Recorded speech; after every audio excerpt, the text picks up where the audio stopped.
Om Shanti. Om Shanti. Welcome, everyone. This is the fourth session on spiritual relationships. And Sister Denise is going to go through the United Nations Declaration of Human Rights today. Sister Denise? Thank you very much. So you may wonder why we are going through the Declaration of Human Rights. And I felt that it was one of the areas which people need to be quite aware about so that you can understand your spiritual practice in the world as we know it. And a lot of people actually sign away their rights, probably because of a kind of romantic idea about spirituality and what spirituality is. But, you know, I think Baba is very keen for us to have our feet on the ground. And even if we fly as far away as nirvana, we still need to bridge the gap between the Iron Age, the Confluence Age, the knowledge, the three worlds, the cycle, all of these things. And the thing is that you're doing this type of spiritual practice, you're studying these concepts in an environment which is a reality of the world as it is today, where many things are collapsing, infrastructures are collapsing, and also where you are up against social attitudes and mentalities that can easily take advantage of you if you don't know your rights, or if you sign away your rights on the basis of what I call romantic beliefs. So it's quite a long document. There are 30 articles, and hopefully we can finish all this in just one session.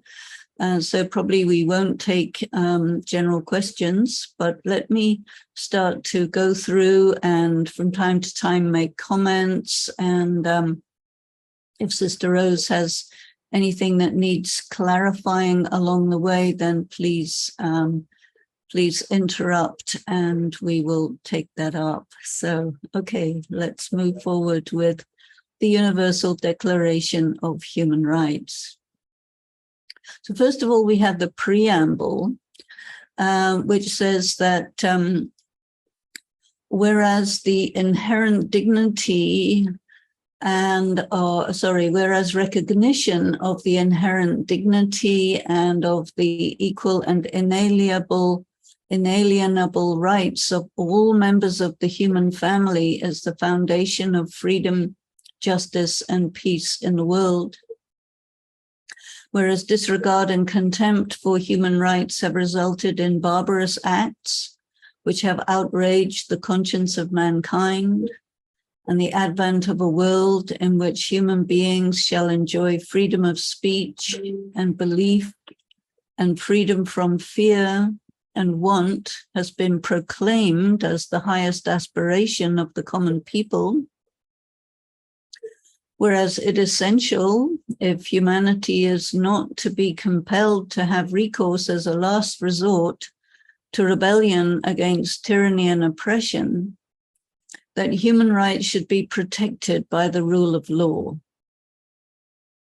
Whereas it is essential to promote the development of friendly relations between nations, whereas the peoples of the United Nations have in the Charter reaffirmed their faith in fundamental human rights, in the dignity and worth of the human person, and in the equal rights of men and women, and have determined to promote social progress and better standards of life in larger freedom. whereas member states have pledged themselves to achieve, in cooperation with the United Nations, the promotion of universal respect for and observance of human rights and fundamental freedoms. Whereas a common understanding of these rights and freedoms is of the greatest importance for the full realization of this pledge. Now, therefore, the General Assembly proclaims this Universal Declaration of Human Rights as a common standard of achievement for all peoples and all nations, to the end that every individual and every organ of society, keeping this declaration constantly in mind, shall strive by teaching and education to promote respect for these rights and freedoms, and by progressive measures, national and international, to secure their universal and effective recognition and observance, both among the peoples of the member states themselves and among peoples of territories under their jurisdiction. So I'll just pause for a moment after the preamble, because just to remind everyone that the Brahma Kumaris World Spiritual Organization, in particular the headquarters at Mount Abu, was admitted into the United Nations as a non-governmental organization with the Department of Economic and Social Corporation, I think it is, and then the Department of Public Information. And the Department of Public Information was the part of the UN which ratified the Declaration of Human Rights. And we do have an office at the United Nations, and we do many activities under the umbrella of being an NGO of the UN, and we're very active in many areas. And therefore, it is very appropriate and suitable to underline that the Declaration of Human Rights and the culture of the Brahma Kumaris in how it functions internally within the family, which is like a kind of mini United Nations in a way, because there are centers in almost all countries of the world. And the teachings are all about one human family who are all children of God. And as Brahma Kumars and Kumaris, there is a special relationship between each one, all children of Prajapita Brahma. And so I think most people are not really thinking about this side of their participation. And occasionally, PKs will, I think, because of idealism, because of a romantic relationship, sign off on their rights or forget about even thinking about knowing what they are, and then suddenly will find themselves in a situation where they don't really have access to their rights, and then they don't know quite how to interact in a situation like that. So this is the reason why I think it's quite good to have our feet on the ground and be aware of what our rights are and what the rights of others around us are. And of course, this declaration is an ideal which doesn't exist as a practical reality.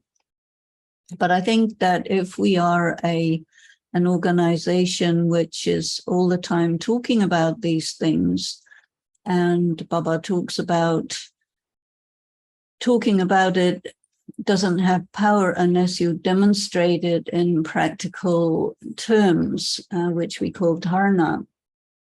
And so I think that this is quite an important aspect for us to check ourselves and see, am I enjoying my rights? And also, am I doing anything to step on the rights of someone else for whatever reason and pull back from that? So let's move forward with the articles. So Article 1, all human beings are born free and equal in dignity and rights.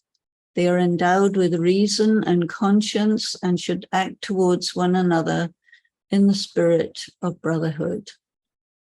That means we have to be blind to race and religion and nationality and gender. So if there is any bias in any of these areas, it means that that's not a spirit of brotherhood. So we have to check this. Okay. Article 2, everyone is entitled to all the rights and freedoms set forth in this declaration, without distinction of any kind, such as race, color, sex, language, religion, political or other opinion, national or social origin, property, birth, or other status. That means no discrimination or bias on the basis of any of these areas. Furthermore, no distinction shall be made on the basis of the political, jurisdictional, or international status of the country or territory to which a person belongs, whether it be independent, trust, non-self-governing, or under any other limitation of sovereignty. So that is a more political aspect. Article 3, everyone has a right to life, liberty, and the security of person. So security has a lot of implications, many of which are mentioned in the declaration. The right to life means nobody has the right to kill you, and the right to liberty means nobody can tell you you can't go where you want to go or do where you want to be, where you want to go and dress how you want to dress within the limits of the laws of your country. Article 4, no one shall be held in slavery or servitude. This one you have to be very careful about. Slavery and the slave trade shall be prohibited in all their forms. And there are many problems around slavery. It's not called slavery, but it is slavery. And when you set aside your rights and become obedient and say yes to everything, then you are inviting someone to set themselves in power over you and treat you as a slave. And you may not want to go ahead with that because some people may not abuse your willingness to be a slave, but some people will. So this is something that you have to be very conscious about, that nobody has the right to limit you or enslave you or make you do something you don't want to do, as long as you're within the laws of your country. And as adults, you have all these rights. Article 5, no one shall be subjected to torture or cruel, inhuman, or degrading treatment or punishment. This is another one which there's a problem about, because someone who is in a low position in an organization where you are a volunteer, you can very easily be subjected to not physical torture, probably, but mostly emotional torture, mental torture, cruel, inhuman, or degrading treatment or punishment, that happens very easily.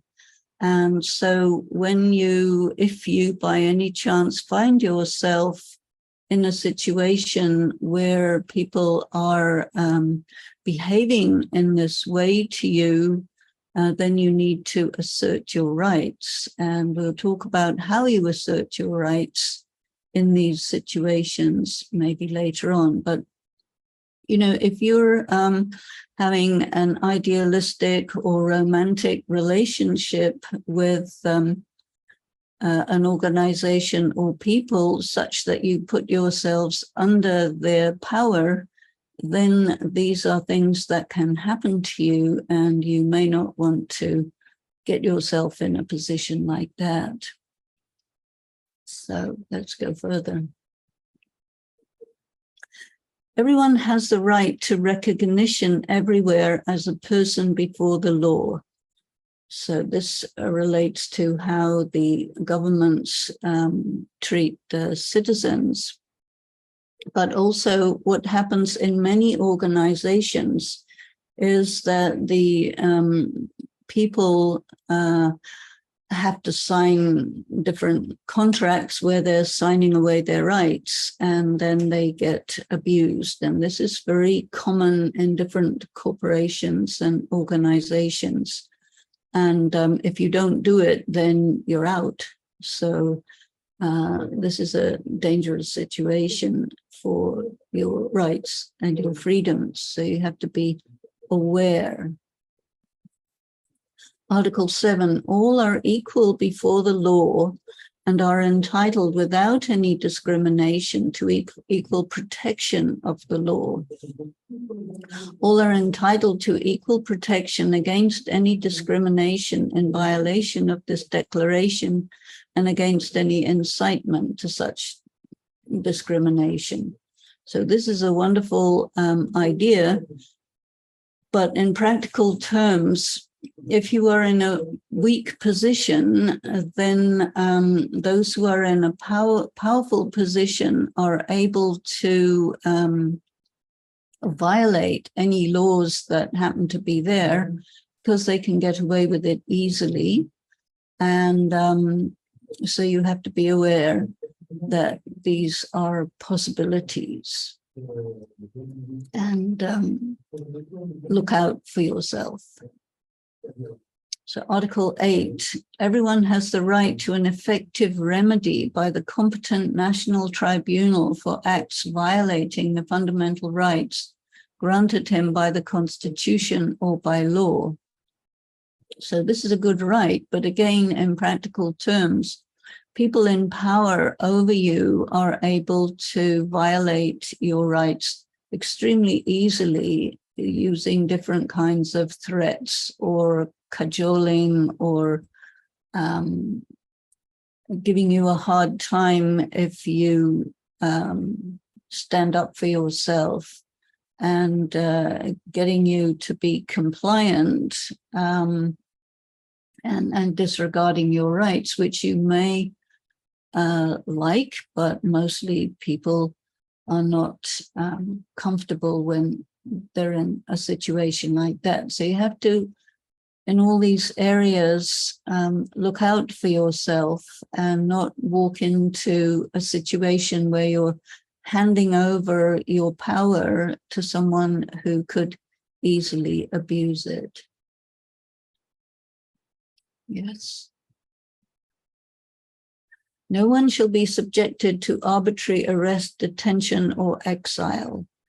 So this also can happen not just only in terms of governments with their citizens, but also in organizations, families, any kind of grouping which is hierarchical.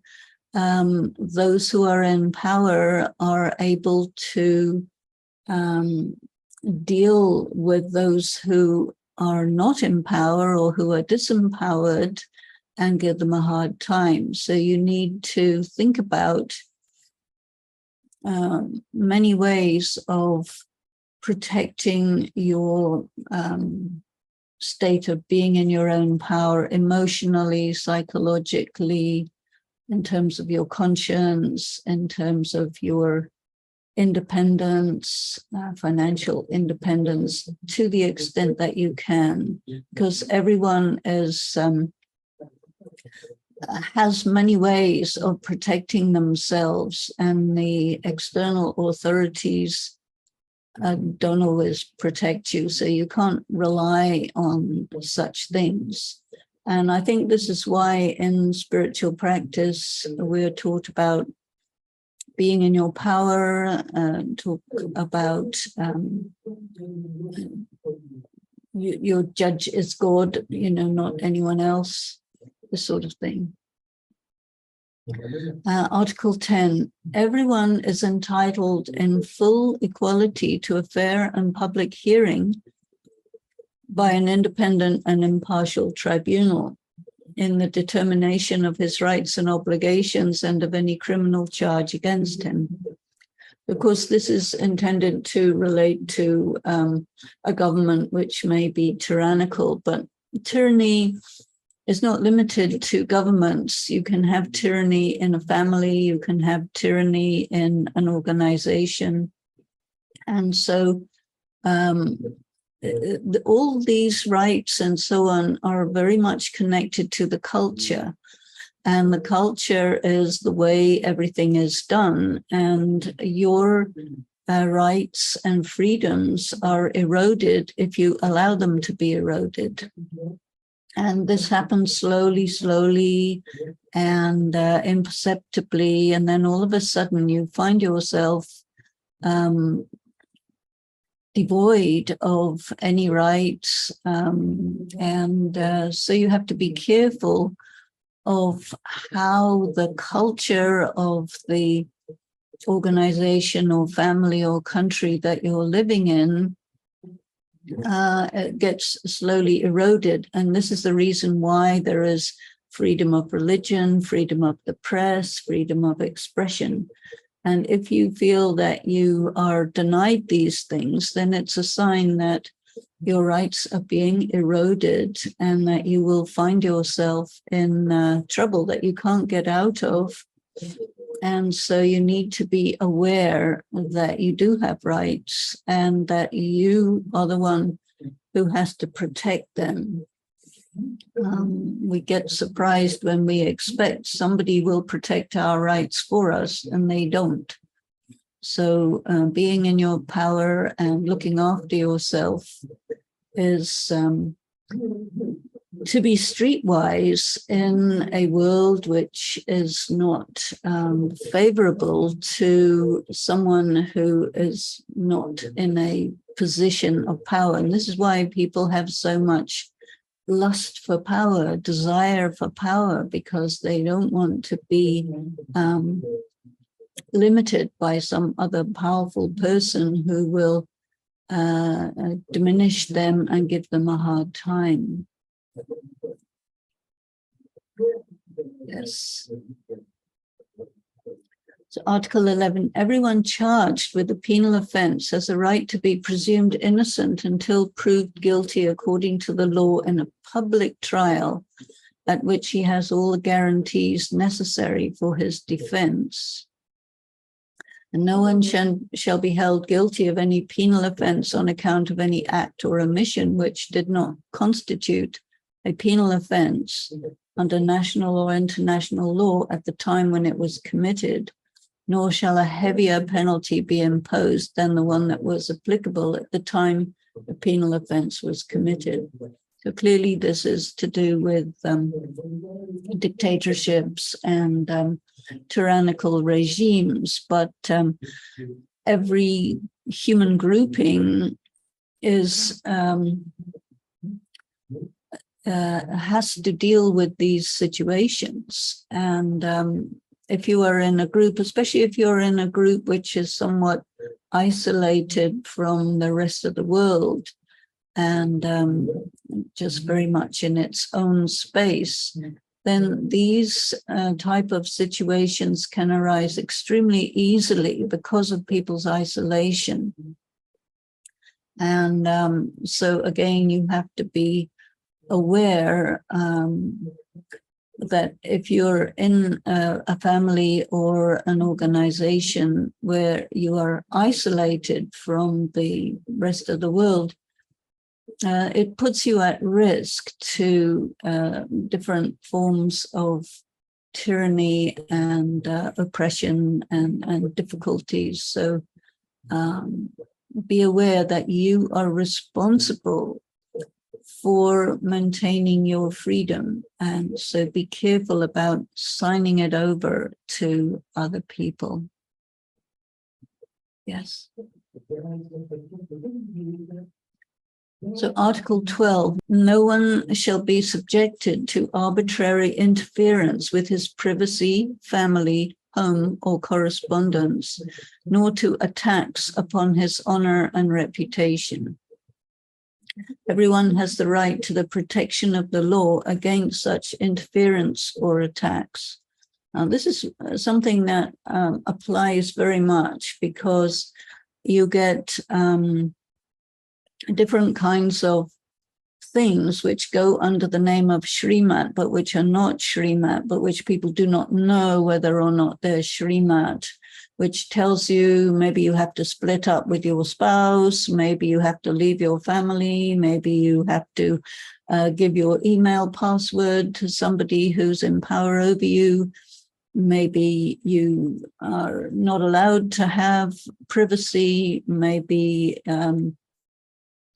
you are not treated as a private individual.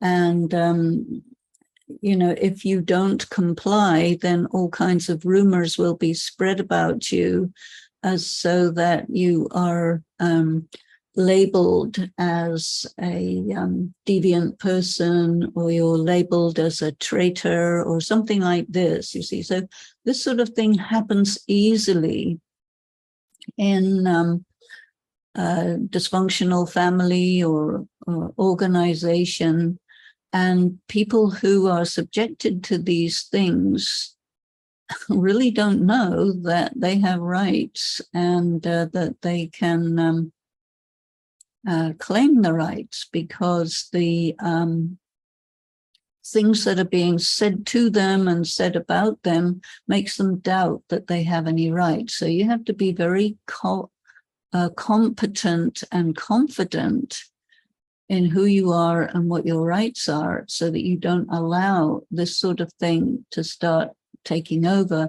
And we need to have or develop a culture where everyone is very aware that you should not be subjected to arbitrary interference in your privacy, family, home, correspondence, and attacks on your honor and reputation. Because although you have a right to protection of the law against these things, you don't actually have any protection at all. You have to protect yourself. And as long as, or if this kind of social attitude is part of the culture, that is what's going to protect you. And the only way it can be part of the culture is if it's talked about a lot, and if it's underlined and declared frequently. So this is an important thing. Article 13, everyone has the right to freedom of movement and residence within the borders of each state. Everyone has the right to leave any country, including his own, and to return to his country. Well, this is also something that gets violated very easily. Someone may regularly frequent a particular center and be told, well, you can't go to this other center, you don't have the right, you belong to this one and not that one, you can't talk to this person, you have to tell what you're doing and who you're talking to, and so on. This goes back to slavery. And slavery means any way in which a person asserts their ownership of another individual's personal freedoms. And so you have to be very careful about that. And if anybody tells you that you have to go to this center and not that center, they are violating your rights. And so you don't have to comply with such things. That has nothing to do with Shrimat, nothing to do with spirituality. This is simply someone violating your rights, and you have to stand up for it. Stand up for yourself. 14. Everyone has the right to seek and to enjoy in other countries asylum from persecution. This right may not be invoked in the case of prosecutions genuinely arising from non-political crimes or from acts contrary to the purposes and principles of the United Nations. And of course, this one is a big problem in the world today because of the number of refugees now is greater than there was after the Second World War or during the Second World War, which is millions, and is a very, very severe problem. And countries, one by one, are denying refugees the right to asylum. And so there are terrible tragedies associated with this, because if you can't go anywhere, then basically you will die. 15. Everyone has the right to a nationality, and no one can be arbitrarily deprived of his nationality or denied the right to change his nationality. So this is a political one which doesn't apply, as far as I can tell, to someone who is in the Brahma Kumaris gathering. But it's good to know that you do have a right to a nationality, but you might not be able to assume that right or affirm that right, because countries which want to take away your citizenship can do it, and there's no recourse. So you have to be careful to look after yourself in circumstances where your rights can easily be violated and there's nothing you can do about it.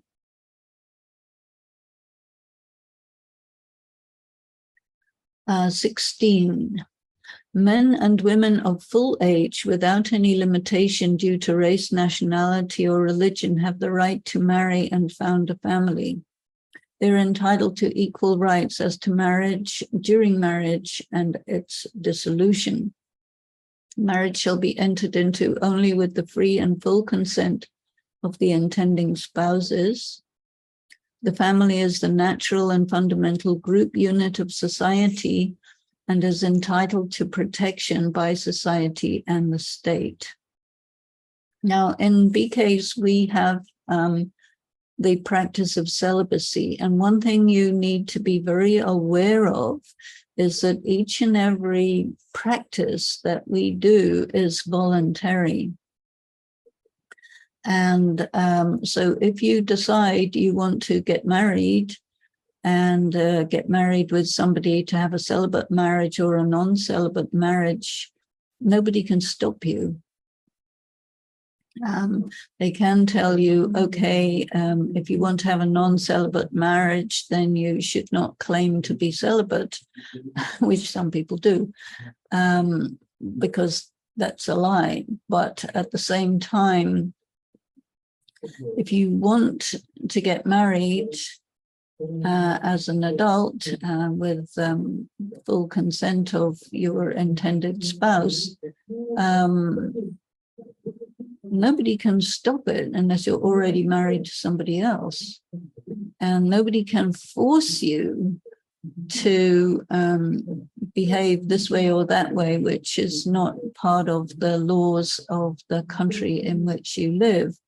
And I don't know of any country that says that you have to be celibate, because then they would lose all their population. So you have to be aware that all of these practices and principles that you follow are voluntary and that nobody can force you to do them. 17, everyone has the right to own property alone as well as in association with others, and no one shall be arbitrarily deprived of his property. So this is also something that you need to be careful about, because you can be dispossessed very easily. You can be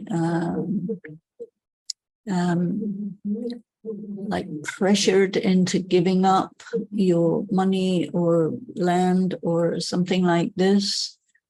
So you have to be very clear about, if you want to give something, it's up to you. If you don't want to give something and somebody wants to pressure you, then you have to walk out of that arrangement.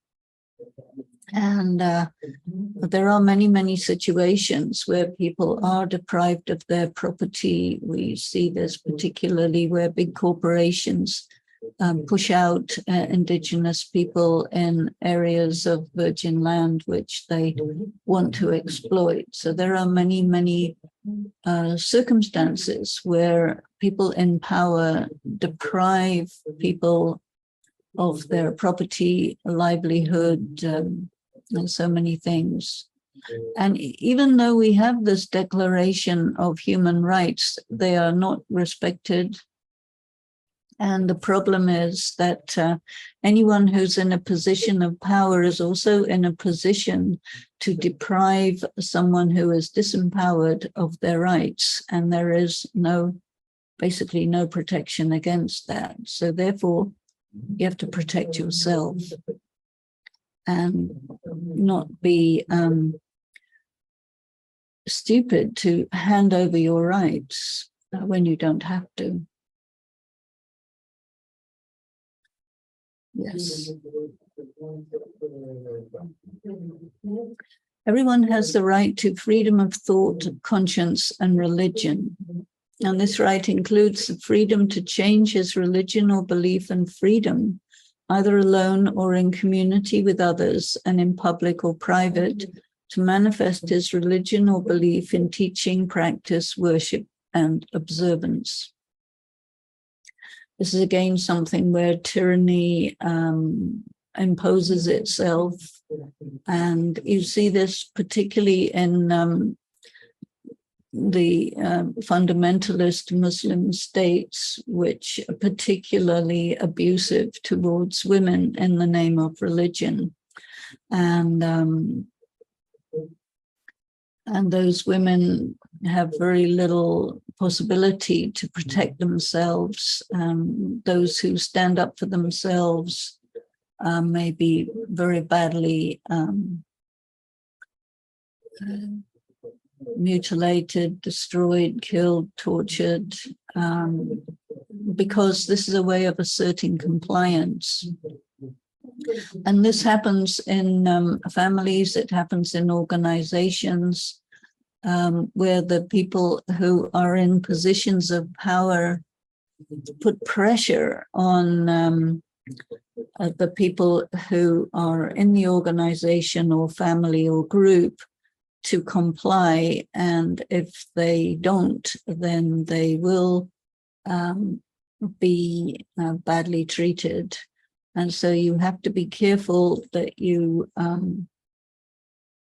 look after yourself as far as possible and do not just walk into situations where you can be abused in these ways. 19, everyone has the right to freedom of opinion and expression, and this right includes freedom to hold opinions without interference and to seek, receive, and impart information and ideas through any media, regardless of frontiers.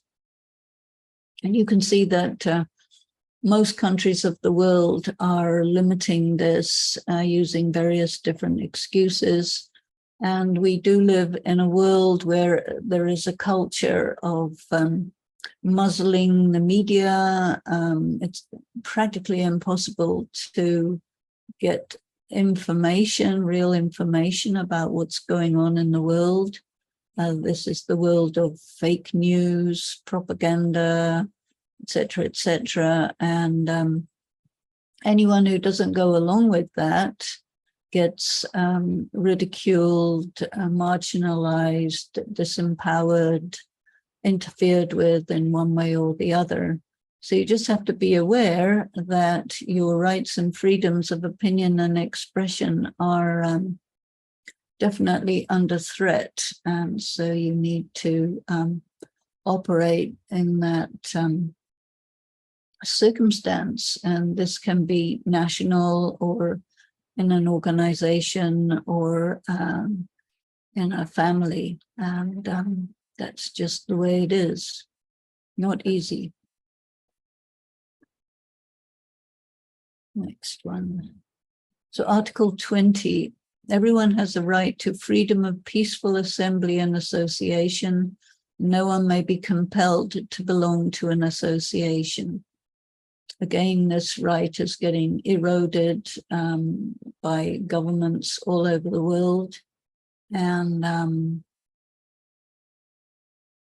so we're seeing that this Declaration of Human Rights is ever more important for people to be aware of, because those who seek to take away your rights also seek to make sure that you don't know what your rights are. And because of that, we are looking at this declaration so you do know what your rights are. 21, everyone has a right to take part in the government of his country directly or through freely chosen representatives. Everyone has the right of equal access to public service in his country, and the will of the people shall be the basis of the authority of government, and this will shall be expressed in periodic and genuine elections, which shall be by universal and equal suffrage, and shall be held by secret vote or by equivalent free voting procedures. So this article is actually not something that is taken seriously in the Brahma Kumaris organization, because the organization generally has people who remain in position for life, and there are all kinds of ways to make sure that their position cannot be taken by anyone else. So elections are very limited, and they are done just by the people who are already in power re-electing each other. And so there's no kind of process of democracy, even though the constitution of the organizations is required to by the laws of the countries in which they operate, but it doesn't function that way because of the culture. And so far, no one has objected to it. And so it has become more or less cast in stone. And so to change that culture is not realistic, but it's kind of important for people to know that in circumstances where people are in position of power, are accountable. And if they tell you that they are not under the rule of accountability, they actually are. And but because they're in power, they can maintain that position. And you know, it's one of the interesting things that here we are preparing the world for a monarchy and world empire. And this is very different from the concept of democracy. So there's an interesting clash here, which has not caused any problems so far, but it's capable of being a problem. And so you just need to be aware that it is like that. Okay, next one. 22, everyone as a member of society has the right to social security and is entitled to realization through national effort and international cooperation, and in accordance with the organization and resources of each state of the economic, social, and cultural rights indispensable for his dignity and the free development of his personality.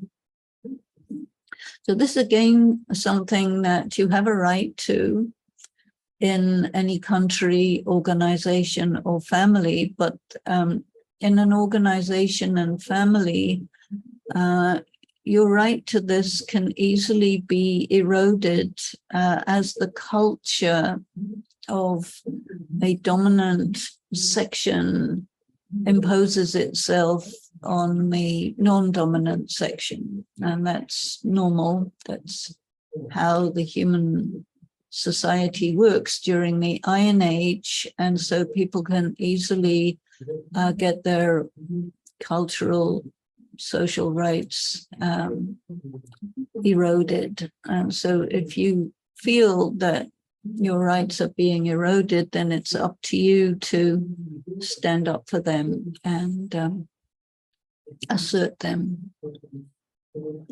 23, everyone has the right to work, to free choice of employment, to just and favorable conditions of work, and to protection against unemployment. Everyone without discrimination has the right to equal pay for equal work. Everyone who works has the right to just and favorable remuneration, ensuring for himself and his family an existence worthy of human dignity and supplemented, if necessary, by other means of social protection. Everyone has the right to form and join trade unions for the protection of his interests.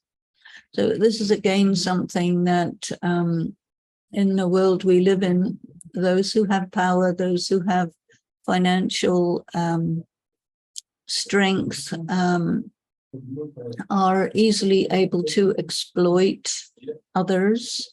And this also includes if you're in a voluntary organization, you can easily come into a slave-like circumstance.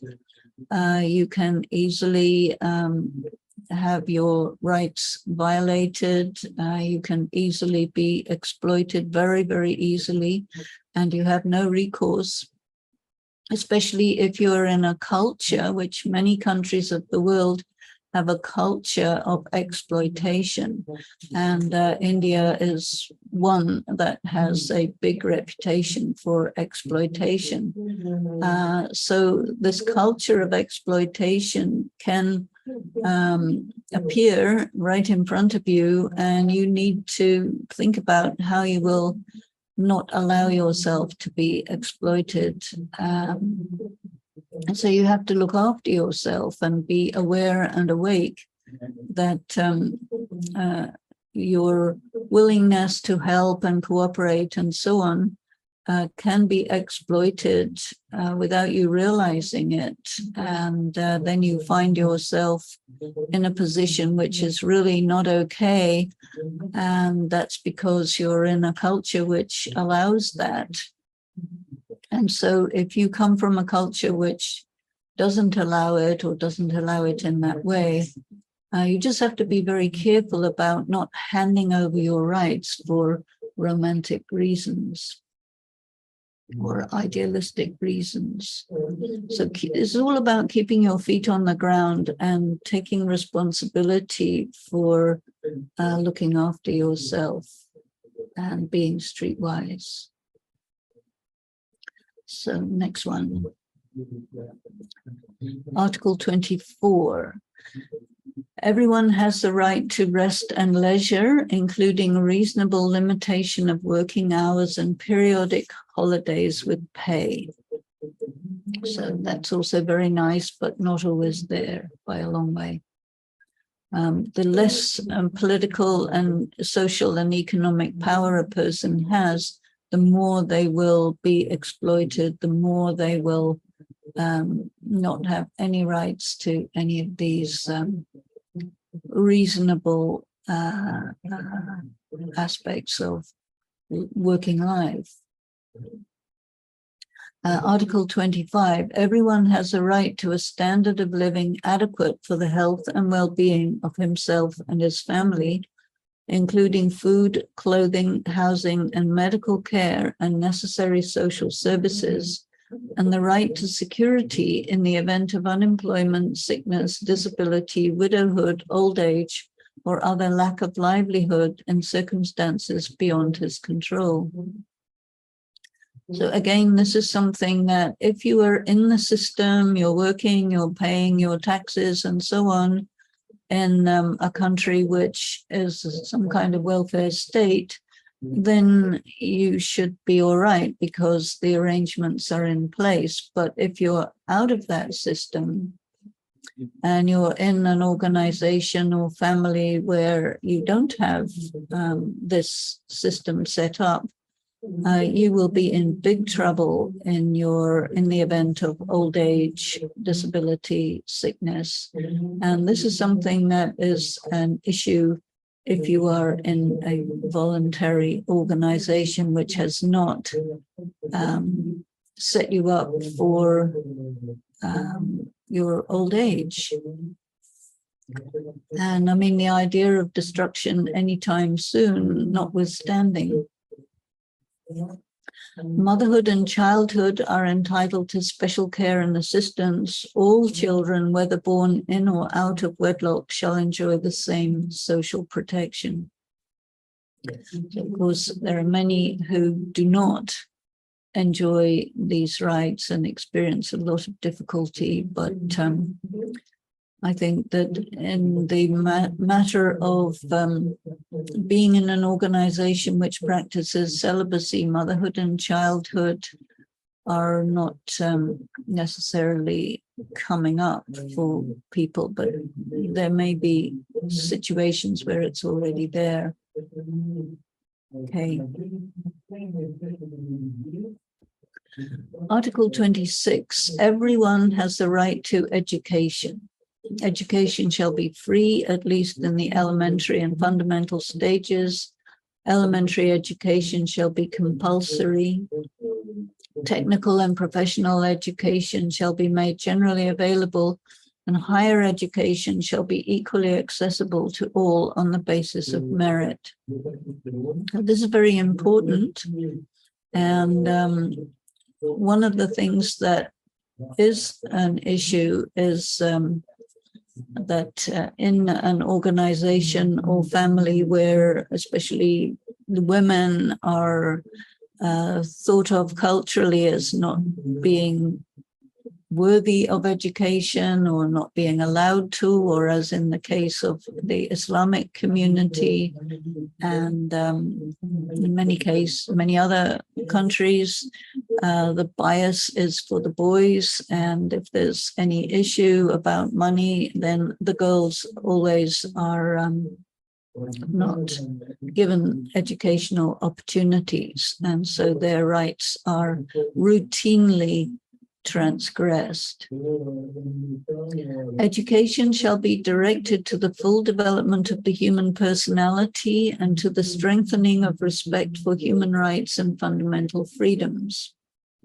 It shall promote understanding, tolerance, and friendship among all nations, racial or religious groups, and shall further the activities of the United Nations for the maintenance of peace. So this is good. Parents have a prior right to choose the kind of education that shall be given to their children. So I think that's clear. Sorry, the sound here is about to increase dramatically, so let's see how we do. Okay. Article 27. Everyone has the right to freely participate in the cultural life of the community, to enjoy the arts, and to share in scientific advancement and its benefits. Just bringing the mic close to me. everyone has the rights to the protection of the moral and material interests resulting from any scientific, literary, or artistic production of which he is the author. And here you have a problem, because in a gender-biased society, women, authors, painters, musicians, composers are routinely deprived of their artistic production, and the money will go to the man who has something to do with her. And there are many, many examples of this. And it also happens in a situation where you're a volunteer in an organization, or even if you're working for an organization where you are paid very low for material of very high quality that the organization makes millions from, and you get nothing from that. So this is again a violation of your rights. Sometimes even your authorship is deleted. The things that you have done are erased from the historical record. So all of these are violations of your rights. And you need to learn how to protect your rights and stand up for your rights. And this needs to also be brought into the culture of the family, organization, or country where you live. And individuals who work for that are playing a very important role. Article 28, everyone is entitled to a social and international order in which the rights and freedoms set forth in this declaration can be fully realized. So this is the utopian ideal that many people are dreaming about and working for, and invariably their dreams get turned into nightmares. And so we just need to be aware that the concepts of the Iron Age going and the Golden Age coming is very realistic, but that's only after massive war, almost total annihilation of the human race, severe natural calamities, diseases, and so on and so forth, which are predicted in the Brahma Kumari's material.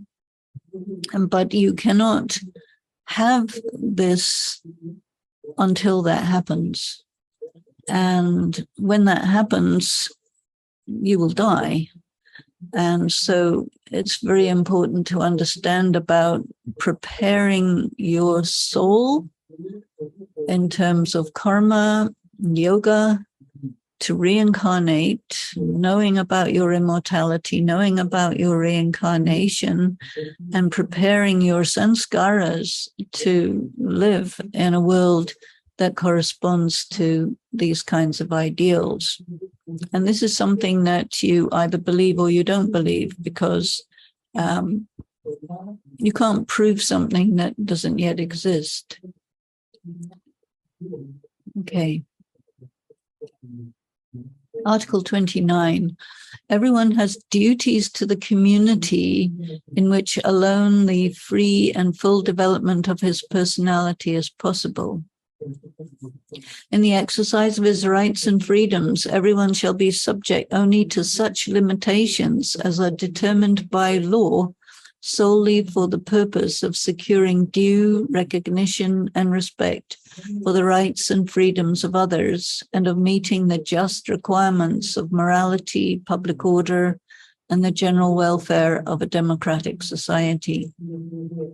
So this is the ideal of democracy, and any ideal of any type of political form, when it's in the ideal, sounds very good.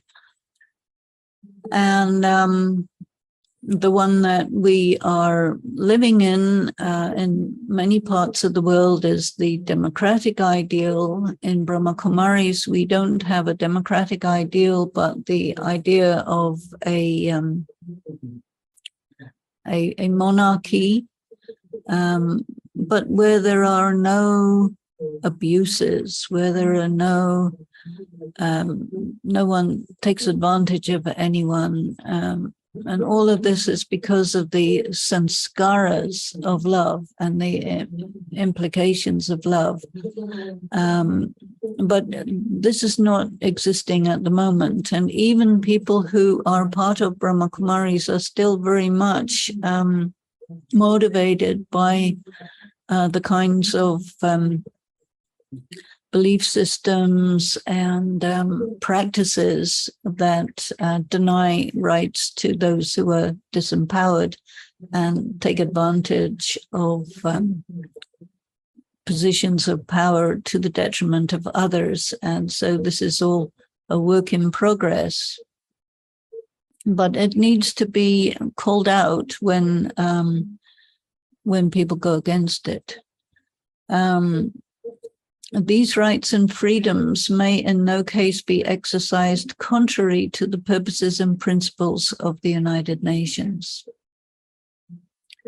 So we go to the last article, Article 30. Nothing in this declaration may be interpreted as implying for any state, group, or person any right to engage in any activity or to perform any act aimed at the destruction of any of the rights and freedoms set forth herein. So this was signed on the 10th of December of 1948. And that happened a few months after the partition of India, Pakistan and West Pakistan, and the horrendous civil war that was going on at this same time, which was a religious war of horrific proportions, a very, very bloody episode in India. And it was in the context of the fight for freedom from colonial powers. So all of this happened at this time. And so I think it's very important to be aware that this declaration was made by people who really looked at what was going on in the world and tried to articulate the foundations of a culture where people respect each other. And I think this is also very important for us in our own spiritual practice of Raj Yoga. And these are ideals which are not in place, which are easily violated because the principle of people in power being in power because they are good is sometimes the case, but it's very rare. There are very, very few individuals in positions of leadership who are benign to those who are under their jurisdiction. And this is why all of these checks and balances get put in place from time to time, and then people in power constantly find ways of getting around it. This is the world we live in, and this is the context in which we are, among quite a lot of other people, working towards a better world. So, Om Shanti, and let me pass it over to Sister Rose. Thank you so much, Sister Denise. Again, may we have a moment of silence before we go into the discussion. Well, when you hear your rights put out or set forth like this, you need to think about how much your rights are eroded, have been violated because you allowed it, because you went along with a culture that takes advantage of your desire to help. And so you must think about balance.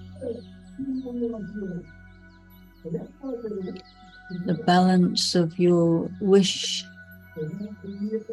to do good, to cooperate, to help, to be charitable, generous, and on the other hand, to take care of yourself behind it.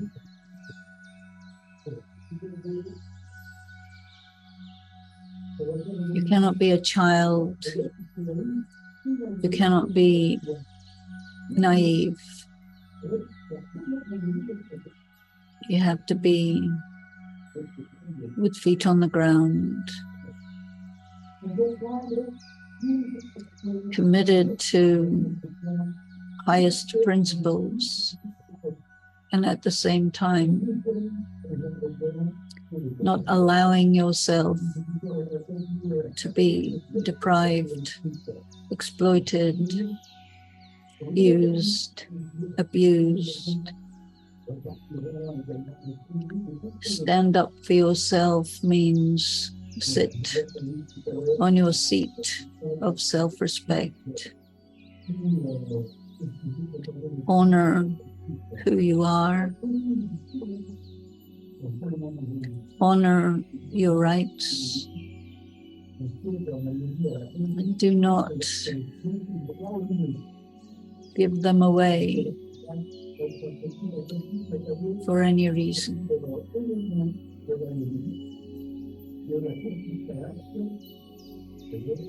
Bear in mind who you are.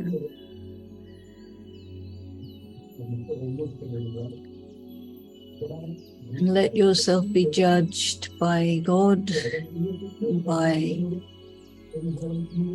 highest principles, and not by people with other agendas. Come into your power and move forward with the aim of making the world a better place and being fully in your power.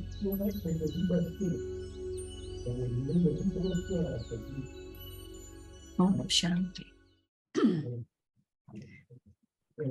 There's so many things on my mind and notes also on my paper. Just now in the commentary, you mentioned about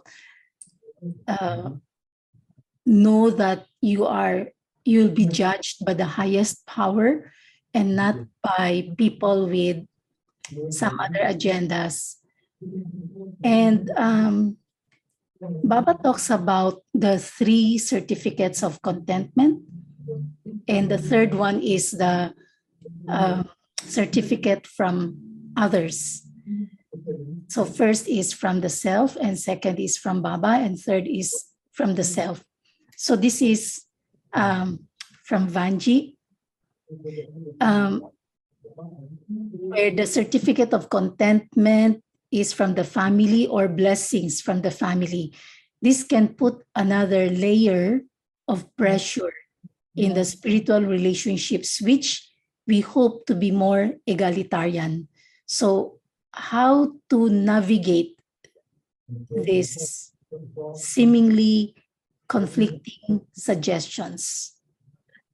Yeah, this is quite important because the opinion of the family, when you are in the kind of situation that I was talking about, where you have a relatively small group of people in power over a very large group of people who are not in power, but who want to be favorably dealt with. This happens in any group of people, that they will be compliant to save their own skin. And if it means going against their conscience, they don't have any problem with that. And so if you allow yourselves to be judged by people who've set aside their conscience, then that's not what Baba's talking about. So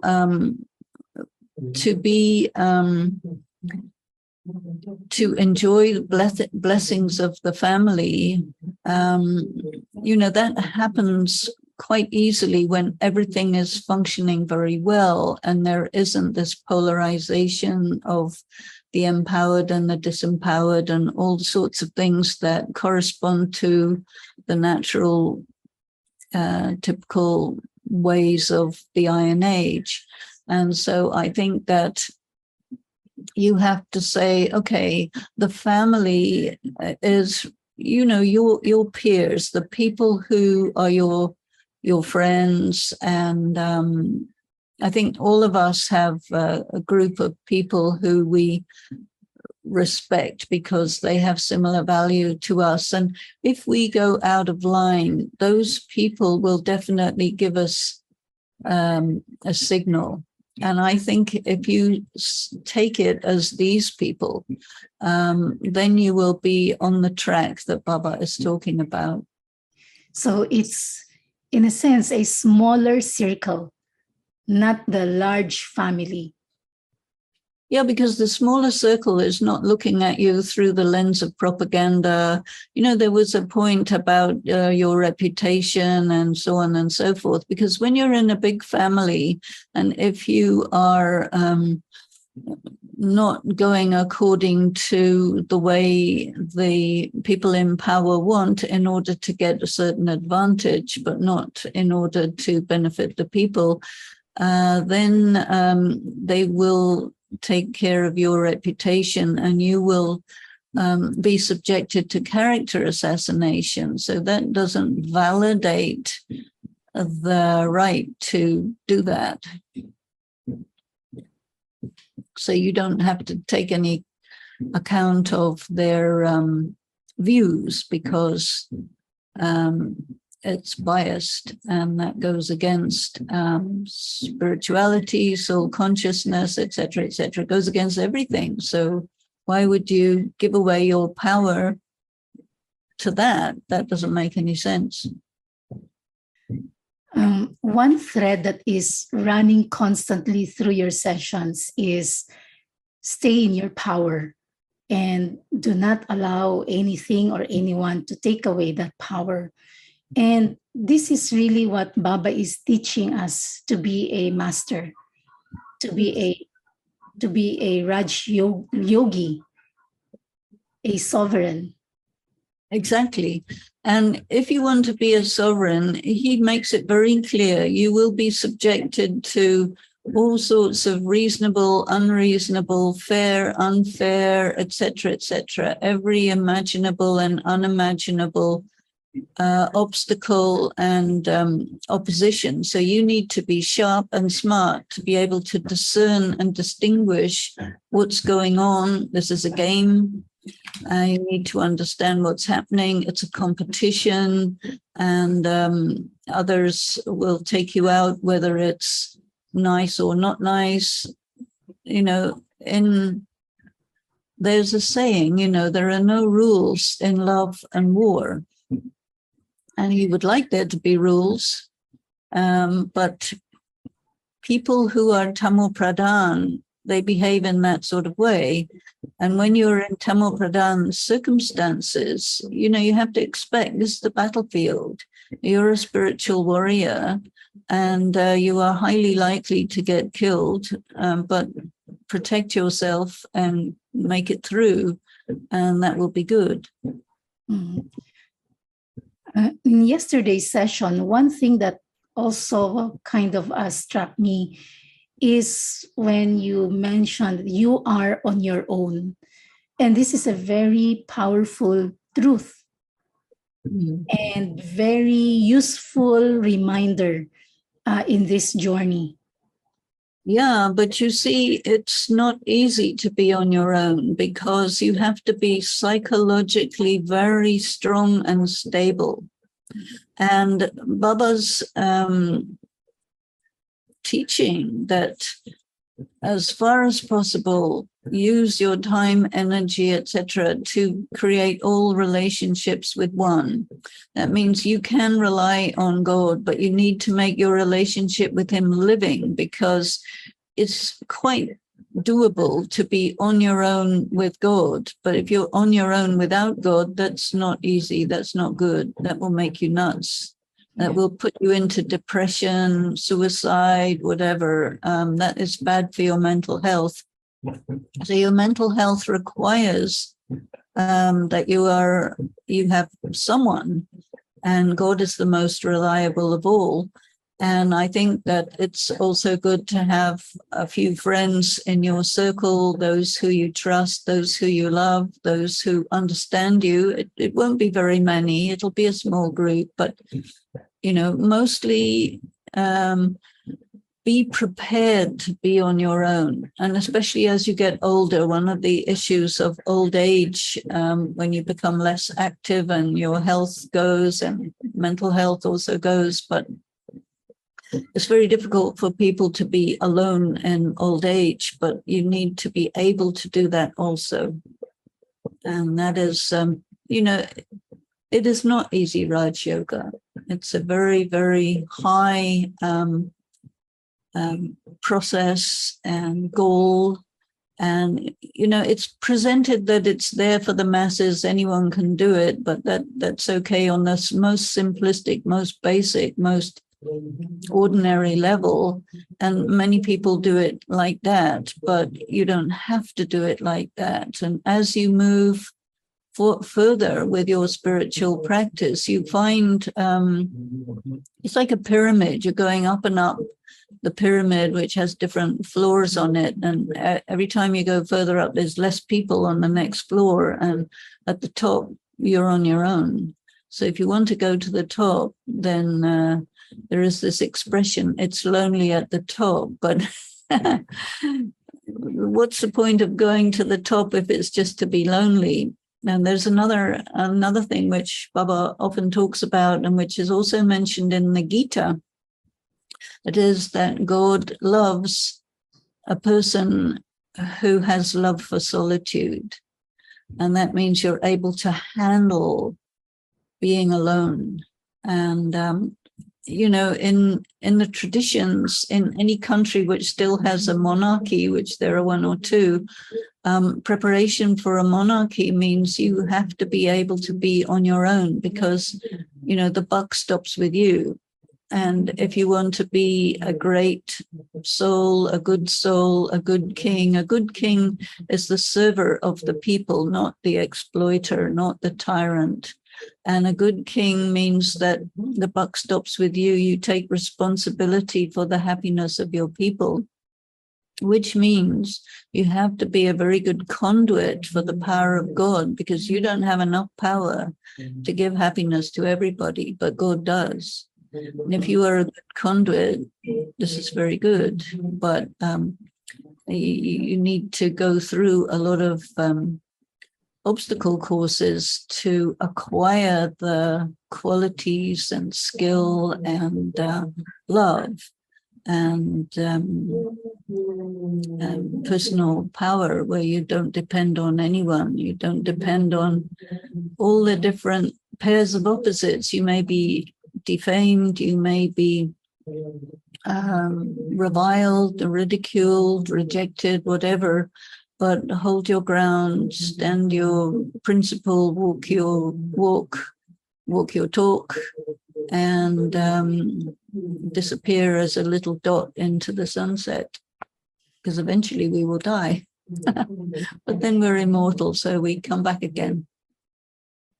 Sister Denise, as you were going through the Declaration of Human Rights one by one, I was beginning to realize that there really is no conflict, because when it is fueled by love, honor, and respect, whether in a monarchy or in a democracy, the aim is really, or the intention is really very high.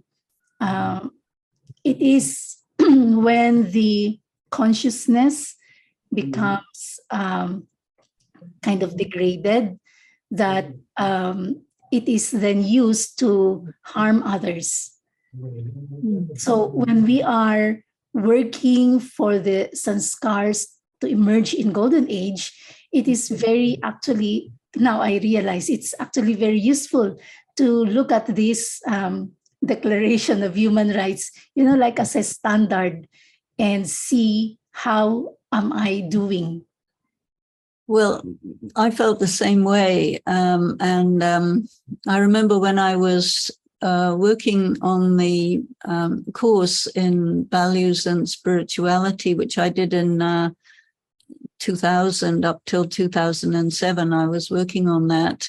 And I included it as part of the section, especially to do with the rights of women.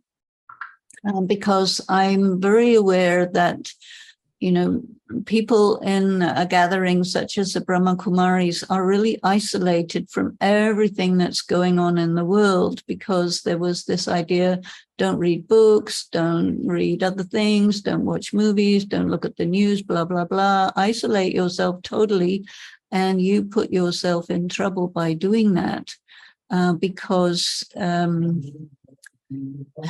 it's very unnatural, and it's very easy to get into trouble by doing this type of isolation, and it usually ends up tragically.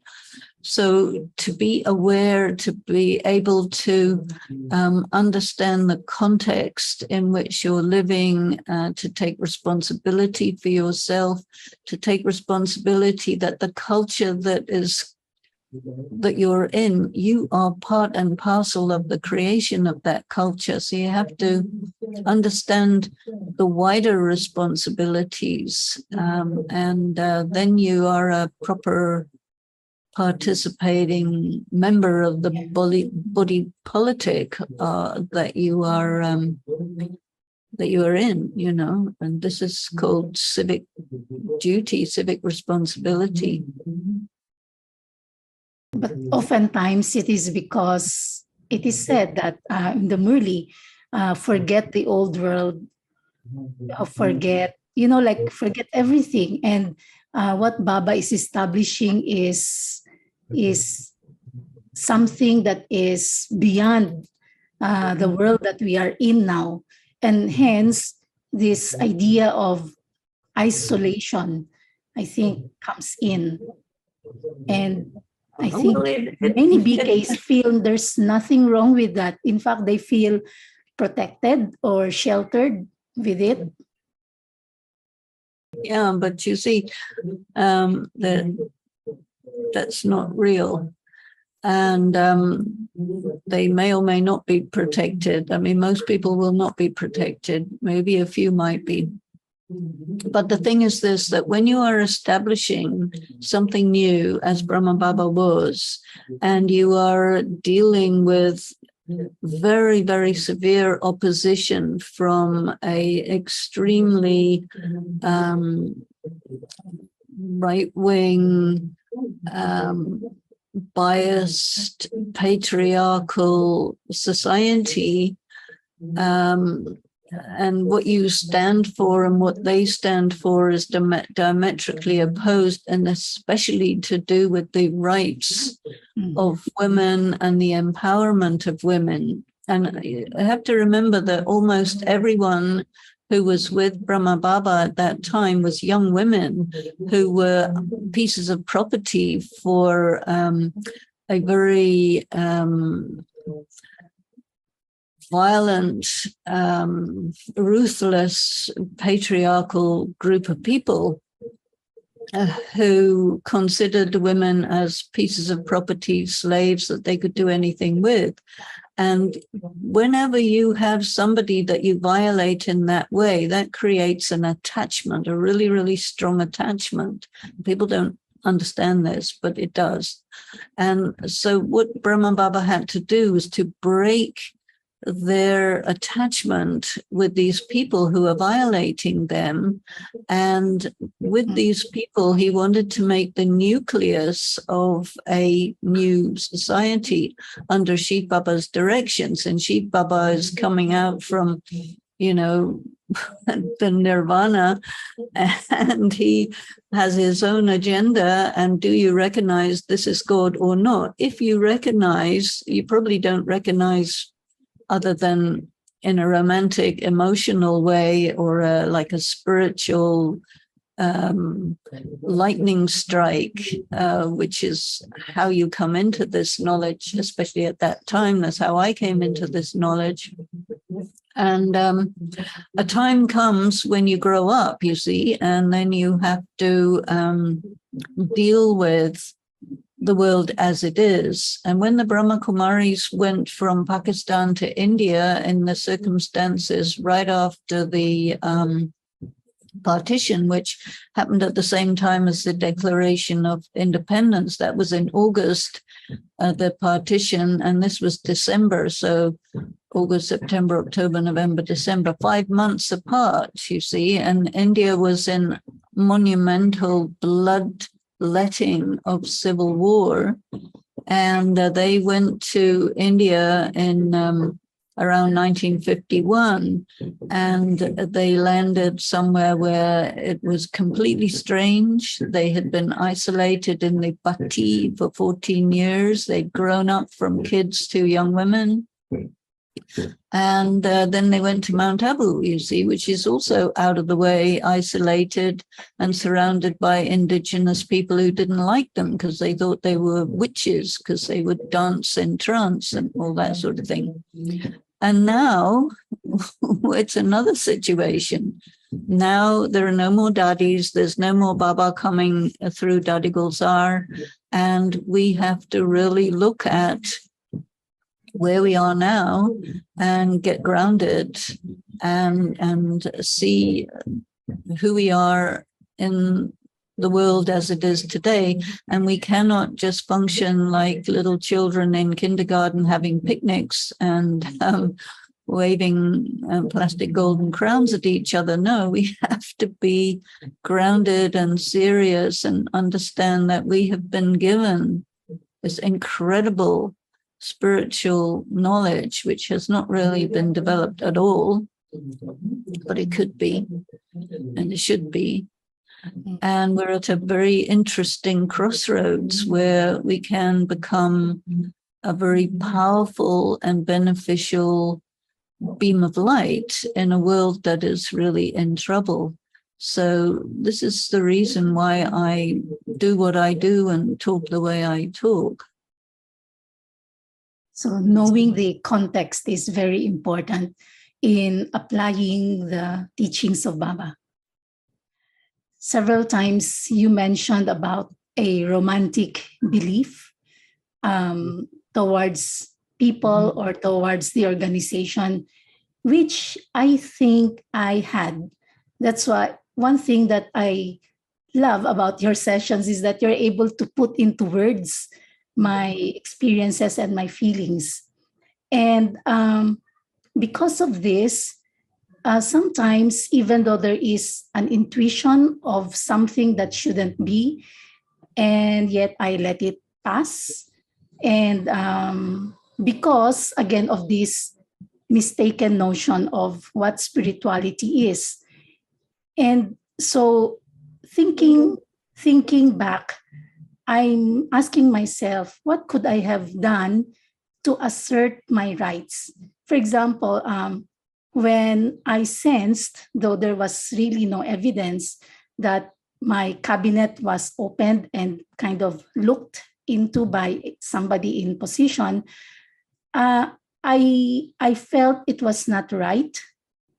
So I check it out with another person who is also in a high position. And what she said to me was, well, if I was that person, I wouldn't do that. However, you have to ask yourself, what are you afraid of when your cabinet was open? So, because of that question, it's like, well, I have nothing to hide. But of course, it's really not about that. But again, it's like somehow my privacy was kind of, um, I Well, it don't was know, violated. It was violate. Yeah, violated. yeah. Yeah. But And it's you, like you have no right to feel bad. well, no, I think that you are going to have to say, excuse me, I'm an adult. Okay, you can be forgiven for looking in the closet of a little child that you're responsible for, but there are limits. And when you don't set limits and boundaries, and you have a group of people who may have started off as starry-eyed little children, but they grow up, and this is something you have to put your foot down about and say, look, sorry, not okay. We can't do this. And this is why I say we're at a crossroads, because there are people who maybe came into positions of power and thought of themselves as having all sorts of rights over other people, which belong to the 18th century adults who have this idea about children, and they're applying that in the 21st century to adults and violating their rights left and right. And this is not okay. And I think that when something like this is taken up and talked about, this is how you change that kind of culture. There's no other way to change it. And if one person feels violated, okay, they may let it pass. 2 people, 20 people, 200 people, 20,000 people.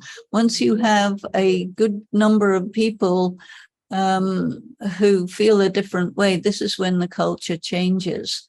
And in just the world as we know it, culture is a organic, changing, shifting thing. And there are some people who are very traditional and they want to keep the old things exactly as they were. And you have a lot of that in the world today. And then you have people who are innovators who want to move forward. And you have what is known as a bell curve, which the sociologists talk about. And so you have, the innovators pulling the world one way, and then the old traditionists pulling it back to what it was. And then the people in the middle who go with whichever end is the strongest end. So it's a tug of war. And this is how the human world is. So you need to look at yourself and see, what am I? Am I an innovator? Am I a visionary? Am I an agent for change? And if so, you'll be on that end who's pulling that way, but a lot of people won't like it. So you will get bumped on the nose many times. And then there's other people who want to keep things the way they always ever were in the ancient times. And they will eventually get left behind or die off or something like that. And then the people in the middle go with whichever is the strongest force. So where do you fit in that? And, you can't not be who you are. You can try, it won't work. So on one level, it is asserting my right. But what about helping to protect the rights of others? For example, when I see an injustice being done on someone, and what I usually do is just to encourage that person to assert her or his right. But if that person doesn't still want to, then there's nothing I can do. Well, that's right. That's absolutely right. And this is why I feel it's a matter of culture, and culture changes when the issue is talked about enough. And there's a kind of energy for change which asserts itself. And of course, when you have an energy for change asserting itself, then you will have an equal and opposite energy for not change, which also asserts itself. So you get clash. Mm-hmm. And then most people, they want to avoid conflict at any cost, and they don't want any clash. And any clash is defined as a bad idea, and. But at the same time, change doesn't happen in a smooth manner. If you look at the natural world, the planet Earth and the mountains and rivers and oceans and valleys and all of that, geological change happens occasionally and very abruptly and suddenly. I mean, you're in the Philippines, so you know all about volcanoes and earthquakes, and they are an ever-present threat because they create drastic change in the landscape. But I think in the social landscape, you also have, there are natural slow changes, that erosion and things like that going on all the time. But every so often there are drastic, big changes, cataclysmic changes, which are happening. And you see at the moment, everybody's talking about climate change. And you've got, where I am in Europe, you've got these incredible heat waves, you've got terrible hurricanes and tornadoes. And I know in the Philippines, you've had more cyclones than normal.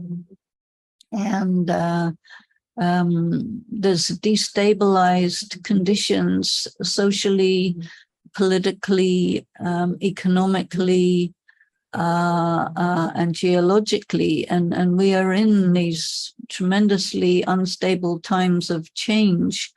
And so we have to make ourselves internally stable, because we are being, in a sense, called to action. And so then you have to position yourself that, okay, if you're concerned about rights, bring it into the conversations. And then people will get inspired to stand up for themselves if it's being talked about. One of the ways in which change is prevented is when freedom of expression is denied. And this is why freedom of expression is a very good instrument to bring something important into the culture.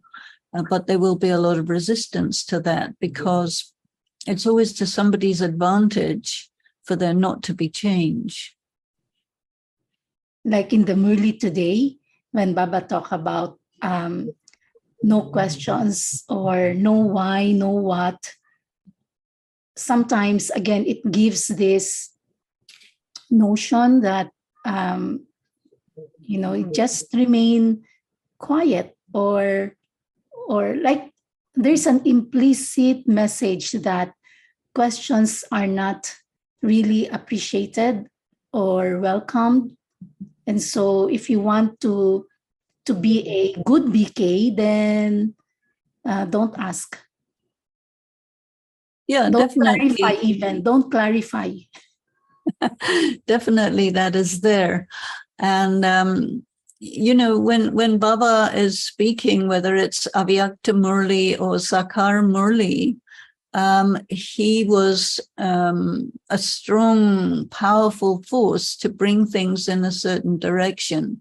And there was always, ever since the beginning of Gyan, there's always been questions, reactions, this, that's normal. It's always been there.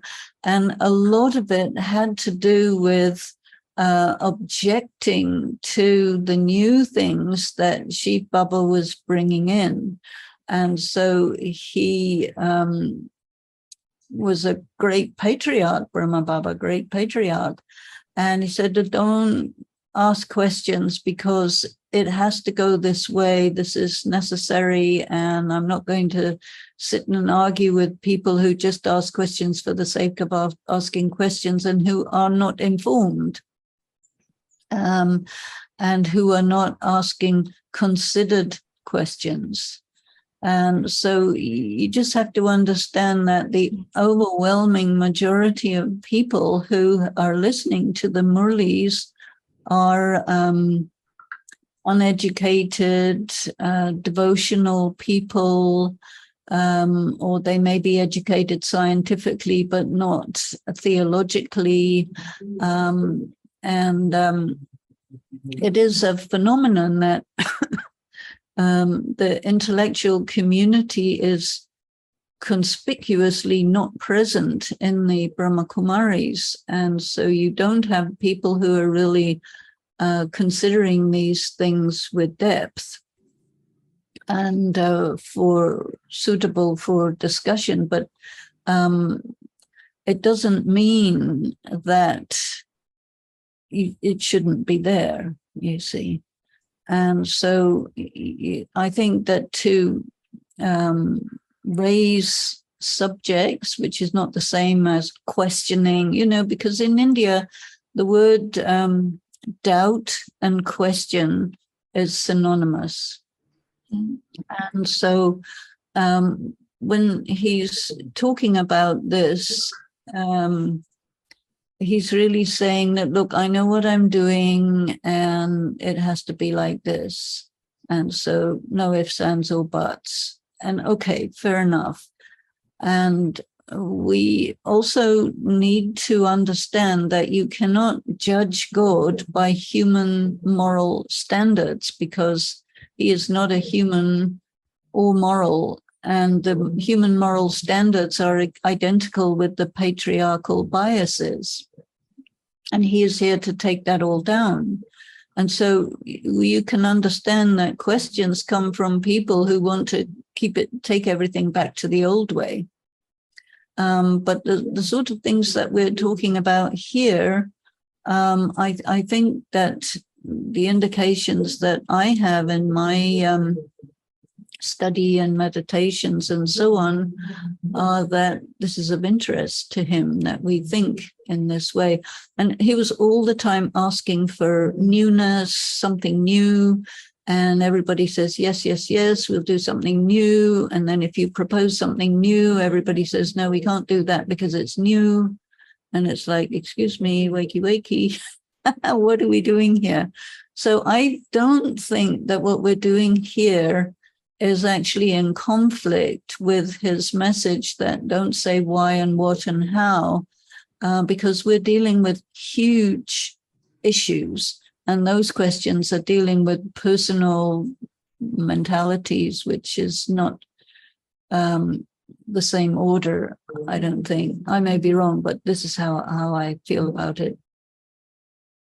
The Article 18 and 19 speaks of freedom and the right to have one's own opinion on religious knowledge and other universal information. Why the BKs cannot embrace the ideas of others, spiritual groups that also are aware of the moments that we are living and are also giving guidance through channeling, etc. For example, many groups speak of the new age, and they're also preparing in their own ways for the great transformational event. Why is it said this is not Shrimat, or you must not hear or see anything else? And this is because this is not about taking what Shiv Baba is saying and mixing it up with what other people are saying. That's not useful to do that. If you personally have a different opinion, then go off and have your different opinion. But it is absolutely essential to not mix up all these things with what Shiv Baba is saying, because all you do by that is create total confusion and chaos. And that's not what is meant by the Articles 18 or 19. What is meant by them is that in your country, not in your church, in your country, if you want to be a Buddhist and everybody else is a Christian, they can't stop you from being a Buddhist. If in your country you're a Muslim, or everybody is a Muslim and you want to be something else, then you have a right to, but the country, the government may not allow you. You see, now the BKs is not a country. The BK is a particular spiritual practice with a particular set of concepts. And if somebody wants to change that, the BK has absolutely every right to say, this is not Srimad, because exactly they are telling you correctly, this is not Srimad. Either you study this knowledge or you study something else, but you don't mix your other stuff into this because it doesn't belong. That's not the same thing at all. Thank you, Sister Denise. Very clear. So we come to an end for this session. And I always mention that it is really very useful to go back to these sessions, not just once, but as often as you can, because this is, after all, a study. And it's not, though it happens once a month, but because of these recordings, we can listen to it more than once. So thank you, Sister Denise. Thank you. Thank you. Thank you, everyone.